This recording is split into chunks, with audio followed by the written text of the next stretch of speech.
And then I kind of came in and I was like, I love indie pop. Yeah. Cool vibes. Oh my gosh, it's starting. Sorry, doors are open. Oh my gosh, I forgot that I was at a show.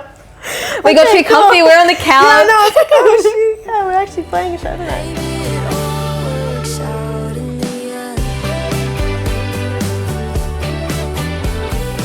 It's Dakota from Band Banta, and I'm joined by the wonderful Mariae Cassandra here in Adelaide, Ghanaland. Mariae, you're here for your EP tour. That's correct. And you've been in Adelaide for a couple of days now. What do you think of the city? I love it.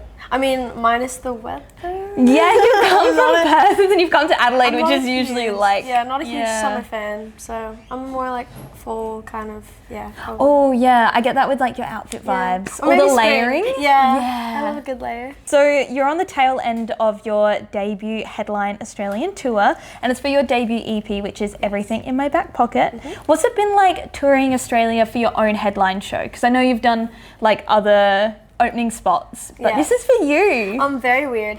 Yep. But very cool. I'm really like, every time I'm watching like just everyone do their thing, and sometimes like the headbanging and all that stuff, but also just like being around people that make me feel like I'm doing a really good job as well, and I love who I get to work with, and just seeing like people actually relate to things that I just wrote in my bedroom. Every artist will say this, but like I really didn't expect like people to really relate to any of it, so yeah, it's been cool. Yeah, I feel like your songs are so vulnerable and people like really get around them. What's it like seeing people sing your lyrics back to you? Weird. Weird? Yeah, the biggest show we had was in Melbourne, and that was 300 wow. I think so, and that sold out. Yeah. And so when I walked out, I was like, oh, this is the weirdest thing ever. Like, why are people like, why are people here for me? Yeah. Kind of And then you're doing the meet and greets after your shows as well, and you've been able to connect with people. Yeah, it's been fun. What have people been saying?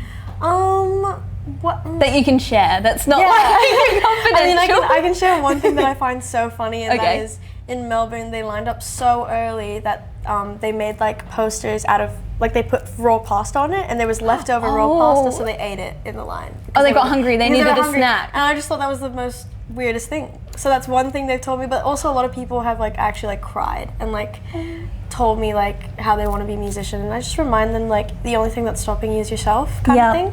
And like if you have faith and if you have passion for what you do and you love it, like there's nothing that can really stop that from happening. And just like that reminder from someone, I guess, that you look up to, even though probably they're looking down at me because I'm really short. Yeah, it's nice to see that there's a connection there with people. Yeah, it's really good to have a role model, and you're their role model, which is so awesome. I do want to backtrack though. Have you never eaten raw pasta before? No. What? That's crazy. I feel like that's such a good, like, I don't know. Maybe that's just a my family thing. Maybe I'm like outing myself. Yeah, maybe. But you've like never had like a spaghetti and you've just like chewed on like a raw spaghetti noodle? No, that's There's people in the background looking at me like I'm really weird. No, that's normal. You know, that's cool. Okay, it is? Have you not had raw pasta? No. Who's eating raw pasta? Why are we doing this? I hope you can all hear this in the background. Oh, okay, this is like... Wait, do you like dip it in sauce or something? No, you just like... It's so Is this an good. Australian thing or not really? I don't know. Maybe it's just an Australian thing. I don't know. Okay, well you have to go home and try raw pasta now. No, I'm good. Okay. I wrote a song about it. I don't think I want to eat it. Yeah, fair enough. Singing about it is enough. Yeah. Well, yeah, about it. Cool. Yeah. And so something you've done for your shows as well is that you've themed each show. So you've made like a style guide for each city. How did you come up for the themes for each city? Well, I don't know what it's called. You know when you like listen to music and you see colors and stuff? Oh my gosh, yeah. I forgot the word. But I have that. I'll Google it. So yeah, it's here. But yeah, I have that thing where like when I listen to music, I can see colors and stuff. So basically, I just like decided to pick the songs that I really liked from my set list and was like, oh, this would look good here, this would look good, and this is the colors I see. And basically, yeah, that kind of happened. And I'm just a very visual person. I love Pinterest, so yeah, a lot of that. Do you think maybe like for an album or something you would do like a Pinterest board for each song that we can get? I do that all the time. You do it anyways? I do it anyways. Okay, well even we need if to you're see not it. Get the song, but yeah, do it anyways. I love that. That's such a creative idea. You could make like a Mariae scrapbook with all your Pinterest boards. Yeah, I could. If you wanted to let us in, because... Well, Pinterest is public. True. So, yeah, y'all can do whatever you want. Now everyone's going to go find it. Yeah, go find it. What's been your favourite tour moment so far? Oh no, that's so hard. Oh. What about top three? Top three. Or wait, like it doesn't have to be like performing, right? No, because you've been like traveling around and like staying in cities for a couple of days. I experienced my first Triple J Hottest 100 for the first time. I've never done that before. Really? So I got to experience that with my drummer Izzy, Yep. who has broken his legs. Yeah, sorry Izzy, hope you're feeling better. And in addition to that, I would say the second thing would, not in order, but yeah, today has actually been a really big highlight because even though he broke his leg, I got 3 drummers today. So I have Talia, Liam, and Dan. Shout out. Yeah. They're actually right here. Yeah, they're listening. Well, actually 2 of them are, but yeah. Yeah, so it's going to be a very exciting show because there's going to be a rotation of drummers, which is awesome. Really, I've never experienced that before. No. And I think the third one is just like, I just love performing. Like I love making a ruckus on stage and not making any sense and then being like, yeah, that's fine.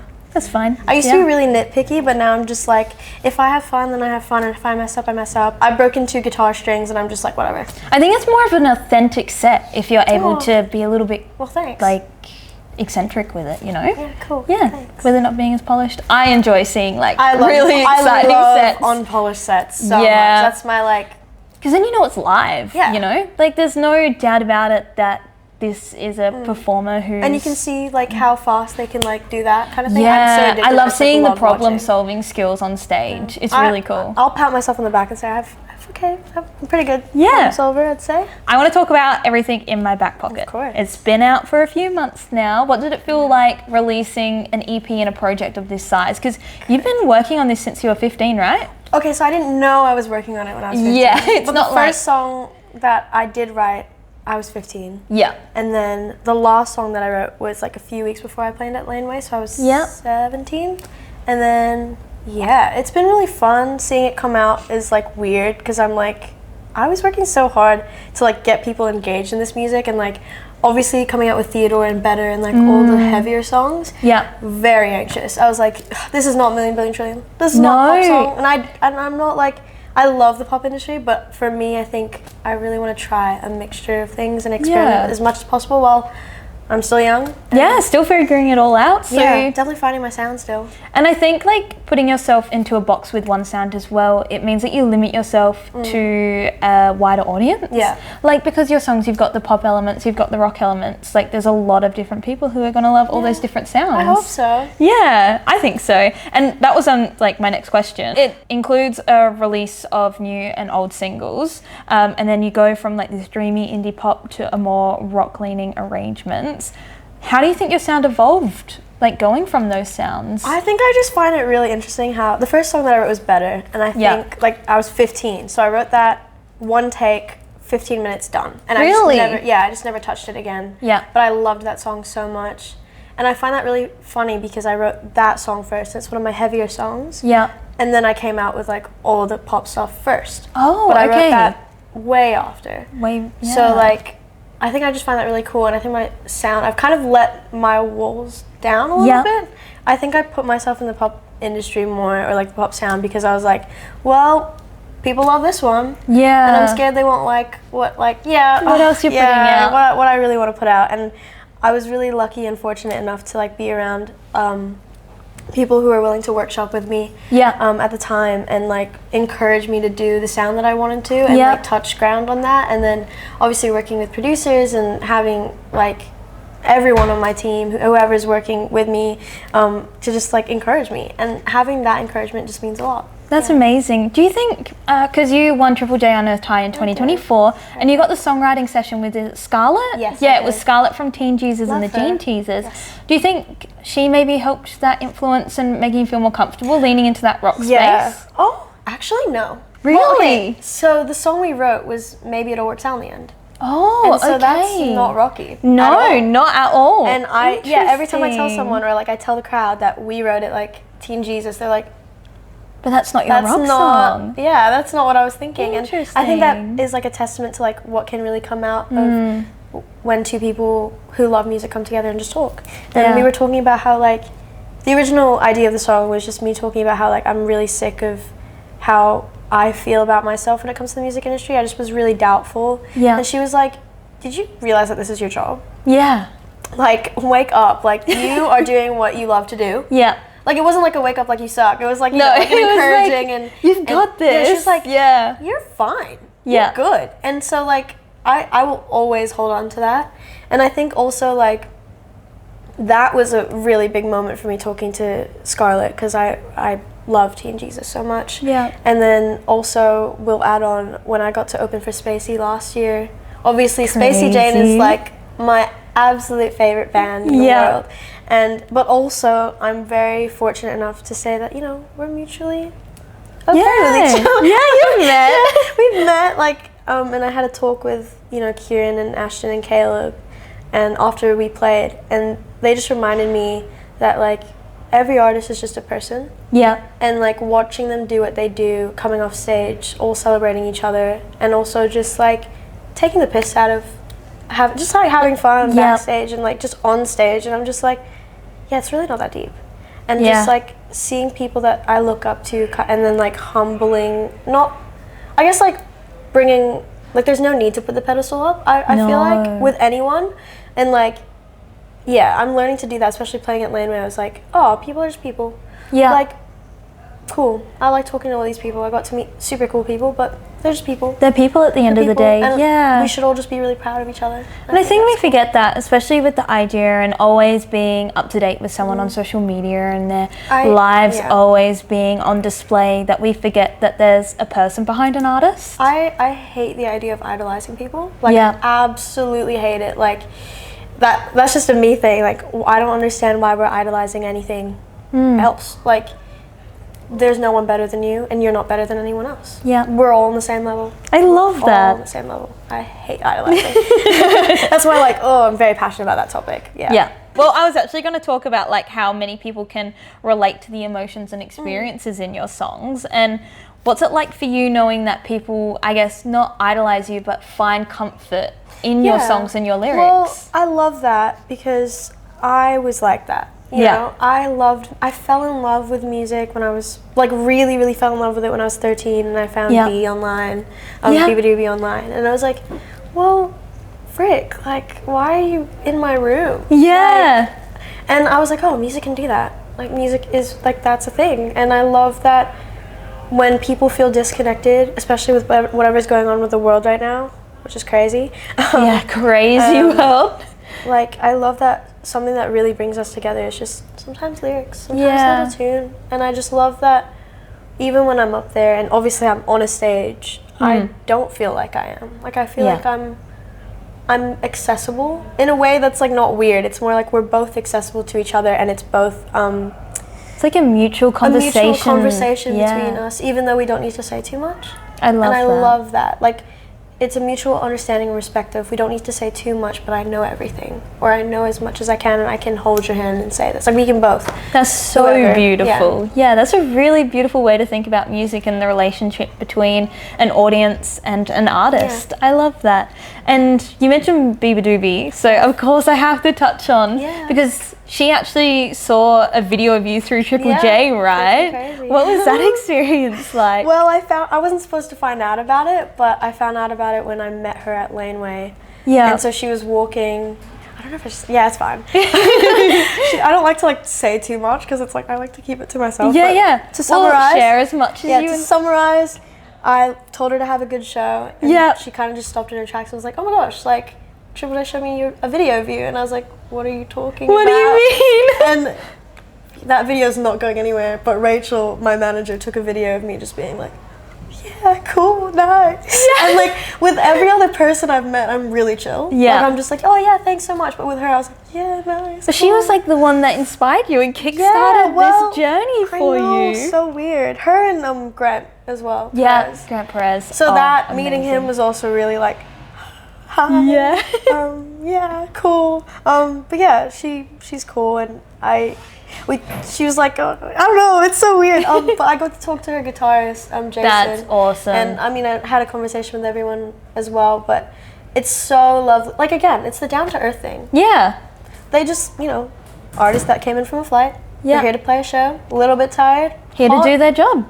Yeah. Yeah, do something they love. Yeah. And that really, I loved that experience. Yeah. It wasn't, I'm not like I don't like try to be a crazy super fan, because that obviously I like to think about, like, how would I feel if I did that? Yeah. Internally I was like, yeah, cool, nice, cool. Yeah, BBTV's in front of me. But then after I met her, I was like, oh, yeah, that was it. That was cool. Yeah. That adrenaline like wore off. And that is my favorite part about it, which is like, oh, they're people. Like I don't like the idolizing thing, so it's just like people. Cool. Just people. Just cool people. That's I guess I kind of feel that sometimes as well. It's like I'm interviewing these artists that I've like been listening to for years, and I'm like, wow, they're actually just people. Yeah, we're just people. Exactly. We're just people. And I guess you kind of mentioned this before, but it was like around 13 that you really started getting into songwriting and stuff. Did you always know from a young age that you were going to have this affinity for music and want to get into performing? I don't know. Obviously I did social media from when I was like 7 years old. Yeah. So like vlogging all the time. I didn't like go very far with the vlogging thing, but then TikTok came along and that made it a lot more accessible. That went a little bit like hectic, and I was like, oh, people know who I am, cool, as I go out. Very weird. And I was like 14, so it was like that's my normal. Unfortunately, it was like a weird little thing, but very grateful nonetheless. Yeah. So did you always want to be like a creative person? I've always wanted to be a creative person. Yeah. But I've also seen myself working a normal job too. Like I was studying a tourism certificate. Oh, so that was cool. Very cool. Yeah, I wanted to be a teacher. Oh, yeah. That would maybe you could be a music teacher still. I don't know enough theory for that. Hey, theory. Sorry guys. Sorry to theory lovers. But yeah, don't know enough theory for that. Yeah, I didn't know. I don't know. My dad kind of like showed me a bunch of people like growing up. Like he loves Deftones and he loves Foo Fighters and all that stuff. Yeah. Which I know I that makes sense now. That like I grew up and it's kind of like that element. And then I kind of came in and I was like, I love indie pop. Yeah. Cool vibes. Oh my gosh, it's starting. Sorry, doors are open. Oh my gosh, I forgot that I was at a show. We got too comfy. We're on the couch. Yeah, no, it's like, oh shoot, yeah, we're actually playing a show tonight. Which is so exciting. So we got to get you to your show. So we'll start wrapping this up. But what's one piece of advice you would give to any other young musician who wants to break out into the Australian music scene? I'm going to say the same thing that I always do, and nothing will stop you except yourself. And if you have faith, and if you have joy, and if you have passion, if you love what you're doing, there's nothing that can go wrong. I mean, sometimes there's a few things that don't go your way, but it's the mindset of nothing really goes wrong. It just goes in a way. It goes in a direction. And then if you want to follow it, you can. If you don't, just don't. I love that. I'm following a direction right now. Yep. And is it the direction you paved out for yourself originally? I love it. Yeah? Well, it might not be. No? It can change in the next, I don't know. Yeah. But I love it. I love this right now. We're in the present. Yeah. Just take it as it comes. Yeah. One step at a time. Yeah, absolutely. How do you think, people supported you as you started coming into the music scene as a young person? I mean, everyone's really sweet. And I think also, again, it's about you, how you view yourself as well. Yeah. And I think that being able to build this amount of confidence that I have now, because I was not a very confident person. But again, the reassurance that I got from my family, my friends, and the music industry, it's, you can choose to take that or not. Like, people can tell you as much as that you want, or as much as they want to, but then again, it's up to you to decide how much you want to take that in and how you want to use it. Yeah. Like, someone could tell me I did a really good job, but I could go home and be like, I sucked. Or someone could tell me I did a really good job and I could be like, yeah, I did, but let's keep going. Gotta believe in yourself. And it used to be like I hated what I did, but now it's just like, frick, like I love what I do. What's so painful about that? And you gotta do it for yourself a little bit as well. Yeah, absolutely. Definitely, this is very God-given, so I'm happy. Amazing. And so, can we expect any new music coming from you in 2026? Might have been doing a bit of recording. Amazing. In Adelaide. In Adelaide? Yeah, maybe finished a single, I don't know. Maybe. I don't know. We might have something coming. We might not. I don't know. We'll just have to see. We'll have to see where it takes us. Yeah. Just have to see. Well, that's very exciting. And I hope you have an amazing show tonight. Yeah, kind of forgot about it. Yeah, we're going to get you upstage. You're on in like half an hour. Yeah, so nice. yeah, Cool. we should probably wrap this up. Yeah. But thank you so much for catching up with me, Mariae. Yeah, thanks, and guys. I hope you have an amazing rest of your tour, because you finished Australia, but you're heading to London. Oh gosh, yeah. That is crazy. 3 weeks. So exciting. Have the best time. Thank you. Thank you.